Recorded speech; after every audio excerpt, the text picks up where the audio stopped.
உலக புகழ்பெற்ற திருச்செந்தூர் அருள்மிகு சுப்பிரமணிய சுவாமி திருக்கோவிலில் நடைபெற்ற கந்தசஷ்டி திருவிழாவில் சிறப்பாக பணியாற்றியதற்காக கோவில் பணியாளர்கள், பாதுகாவலர்கள் மற்றும் குருக்களுக்கு சென்னையைச் சேர்ந்த ஸ்ரீ முத்தாரம்மன் குரூப் சார்பில் ஐம்பொன் நாணயங்களுடன் வேஷ்டி சேலைகளை இலவசமாக வழங்கி பாராட்டு தெரிவிக்கப்பட்டது. முருகப்பெருமானின் அறுபடை வீடுகளில் இரண்டாம் படை வீடான திருச்செந்தூர் அருள்மிகு சுப்பிரமணிய சுவாமி திருக்கோவிலில் கந்தசஷ்டி விழா கடந்த 22ஆம் தேதி வெகு விமர்சையாக தொடங்கி தொடர்ந்து 7 நாட்கள் கோலாகலமாக நடைபெற்றது.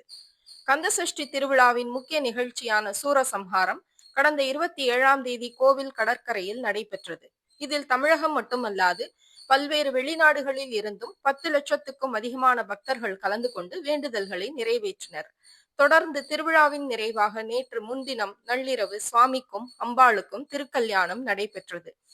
இந்த நிலையில் கந்தசஷ்டி திருவிழா நாட்களில் கோவிலில் பாதுகாப்பு மற்றும் சுகாதார பணிகளில் திறம்பட பணியில் ஈடுபட்டிருந்த பணியாளர்கள் சென்னையைச் சேர்ந்த ஸ்ரீ முத்தாரம்மன் குரூப் சார்பில் பாராட்டி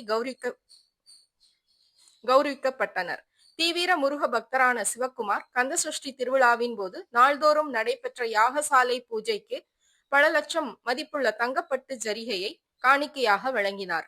அதனைத் தொடர்ந்து கந்தசஷ்டி திருவிழா நாட்களில் சிறப்பாக பணியாற்றிய கோவில் பாதுகாப்பு பணியாளர்கள், தூய்மை பணியில் ஈடுபட்ட கோவில் தற்காலிக தூய்மை பணியாளர்கள், கோவில் பணியாளர்கள் மற்றும் கோவில் அர்ச்சகர்கள் என சுமார் 5000 பேர்களுக்கு சென்னை ஸ்ரீ முத்தாரம்மன் குரூப்ஸ் நிறுவன உரிமையாளர் டாக்டர் சிவக்குமார் பல லட்சம் மதிப்பிலான ஐம்பொன் நாணயங்கள், ஐம்பொன் மோதிரங்களுடன் பட்டுப்புடவைகள், வேஷ்டிகள் மற்றும் கந்தசஷ்டி புத்தகங்களை பரிசாக வழங்கி பாராட்டு தெரிவித்தார். இதில் அவருடன் ஸ்ரீ முத்தாரம்மன் குரூப்ஸ் பணியாளர்கள் பலர் கலந்து கொண்டனர்.